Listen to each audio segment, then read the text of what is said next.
O vídeo a seguir não é indicado para quem é idiota e acredita na Terra plana.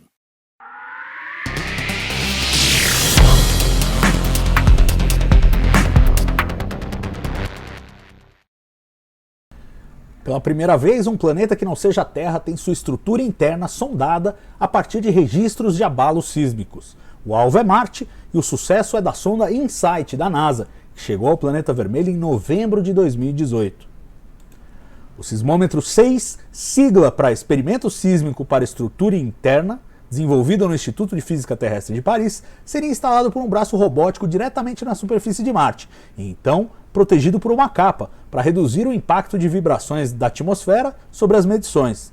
Suas operações se iniciaram em fevereiro de 2019, e desde então o instrumento vem recolhendo dados. Há muito ruído produzido por vibrações da própria atmosfera, mas os pesquisadores foram capazes de finalmente detectar os primeiros martemotos. Eles renderam 3 trabalhos publicados na revista Science. Um deles se concentrou na investigação do núcleo marciano, baseado em ondas sísmicas que viajaram até lá, foram rebatidas e chegaram ao sismômetro da InSight.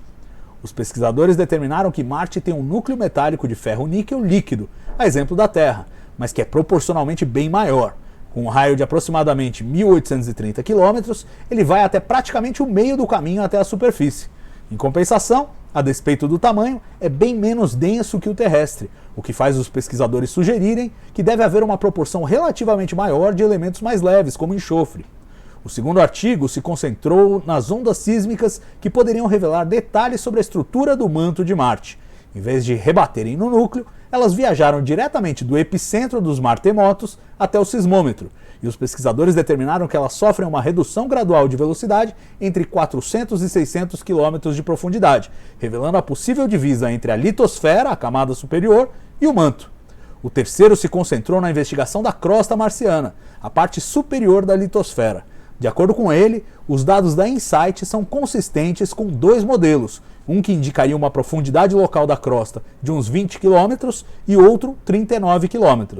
Extrapolando os dados locais para a escala global, eles estimam que a crosta marciana tenha entre 24 e 72 km de profundidade.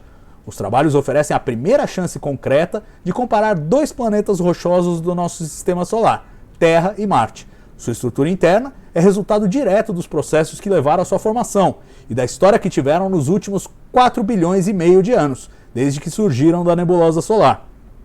E vem mais por aí. A missão InSight foi estendida pela NASA até 2022 e o número de observações de alta qualidade deve dobrar, criando muitas oportunidades para adicionar detalhes e aprimorar os modelos de Marte. Cássio, um resultado bem sólido, 3 papers aí na Science. A gente já tinha reportado parcialmente sobre um deles, o do núcleo, que o cara meio que soltou numa apresentação, uma conferência, e depois aí o leite já estava derramado, não tinha mais jeito. A gente comentou dele aqui, o do núcleo, e agora vem o resto do planeta. E a gente tem aí essa radiografia, entre aspas, da estrutura interna de Marte. Podemos finalmente colocar do ladinho da Terra e ver as diferenças e as semelhanças. Belo trabalho, não, Cássio? Belo trabalho, belo resultado. Uma das coisas aí que se esperava da InSight como objetivos principais, né? Ela já ganhou a sua extensão, e é justamente quando se analisa tudo que ela fez já, e para ganhar uma extensão tem que mostrar que cumpriu os objetivos iniciais, e está aí um deles, que é justamente mapear a estrutura interna de Marte, né? Utilizando um recurso bastante inteligente, né? Bastante esperto, que é a propagação das ondas de sismos, né? de martemotos.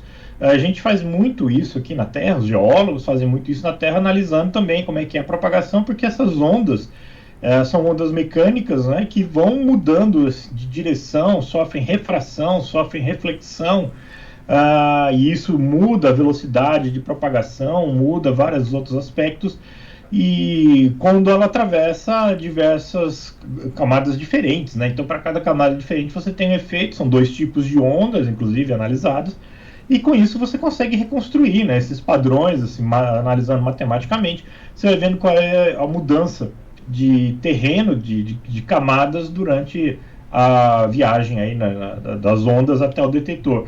E várias vezes essas ondas refletem em outros pontos e acabam retornando também com uma defasagem, e o que permite melhorar ainda mais esse mapeamento, essa pesquisa da estrutura, de modo que aí nós chegamos a um resultado bastante consistente, bastante sólido, né?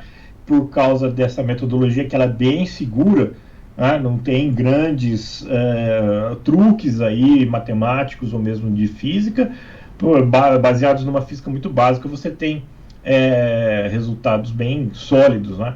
E aí nós estamos vendo que uma coisa, que a crosta é um pouco mais fina, né, do que se imaginava. Temos aí 2 modelos que estava falando, né, entre 20 ou 39 quilômetros, isso entre 20 e 40 quilômetros, a 100% de variação, mas o mais importante é que é menor do que 50 quilômetros, é menor do que 100 quilômetros. Isso faz uma diferença muito grande quando estamos falando de um planeta pequeno, como Marte. E também, aí, já no segundo modelo, mesmo sem ter uma análise química, com essa diferenciação aí das camadas, o tamanho delas, consegue se inferir, por exemplo, a pressão interna do planeta. E a pressão interna do planeta é bem menor do que se imaginava anteriormente, o que muda a sua constituição geológica, né?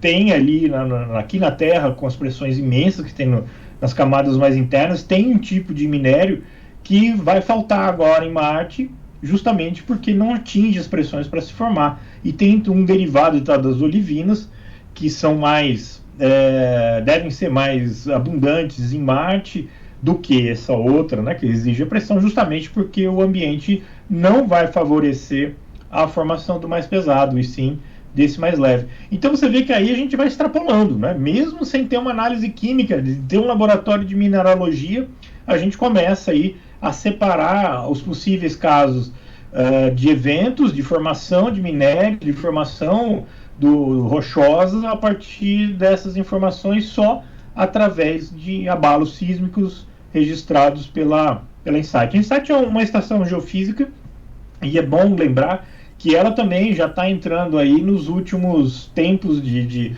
funcionamento, porque ela depende daqueles painéis solares que a gente viu, e eles já estão repletos de poeira, cobertos de poeira. Eles não têm um mecanismo para fazer uma limpeza, depende muito dos ventos, apesar de eles terem sido superestimados, né, justamente para garantir que mesmo completamente cobertos eles consigam produzir energia.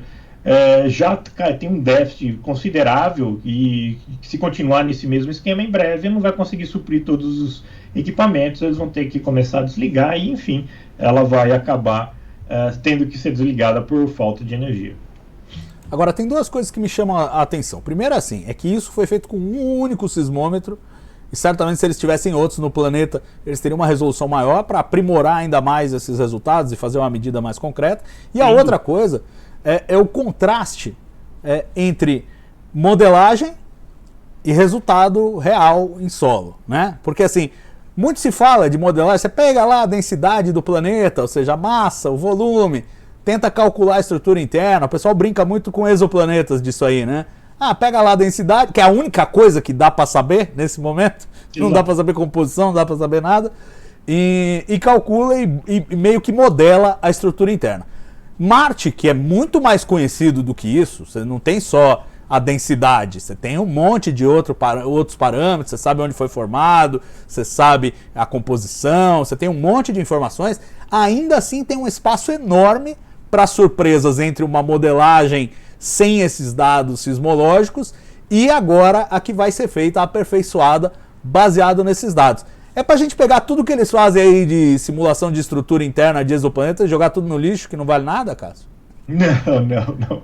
Eu acho que serve como alerta, né? Exatamente como você falou, porque além desses dados que a gente tirou aí dos abalos sísmicos, você lembrou bem que colocando uma rede, se tivesse mais um ou pelo menos 2 outros sismógrafos, a gente teria uma impressão muito melhor do que como é anterior.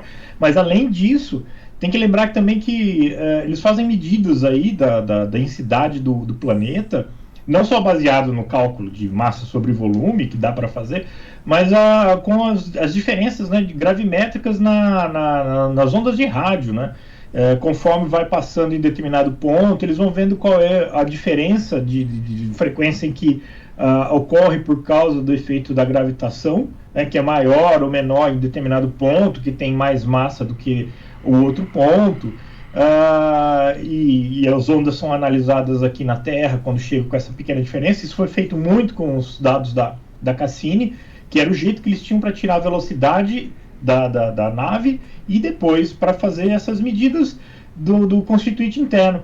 E aí, como você falou, eles pegam, bom, nós temos esta densidade para explicar. Então começa a fazer uma poção mágica, começa a colocar 2 colheres daquilo, 5 de água, 2 de rocha sólida, 5 de magma, e vai jogando no computador lá para fazer a modelagem numérica que responda para aquele observado. Então você pode ter diferentes combinações, né? Você pode ter diferentes materiais e esses materiais ainda assim podem ser mudados as proporções e obter sempre o mesmo resultado. Bom, então, joga tudo fora, que você falou? Não joga tudo fora. Serve de alerta que é assim que se faz esse tipo de ciência. É preciso ter esse alerta, né, sempre, esse sinal, porque quando a gente fala lá dos exoplanetas, ele é rochoso, com 5 vezes a massa da Terra. Bom, 5 vezes o tamanho da Terra, melhor dizendo. Rochoso, você já começa a colocar certos senões aí, porque de repente não é bem assim, né? Foi essa fórmula mágica que foi obtida com diversas combinações que deu o resultado observado, que aí sim é o famoso massa sobre volume, porque não tem outro jeito de você inferir isso, né? Dos dados, tanto de trânsito quanto de velocidade radial. Então serve de alerta que muitas dessas vezes, quando a gente está falando de exoplanetas, a gente precisa olhar com muita cautela, porque pode não ser nada realmente daquilo que nós estamos pensando.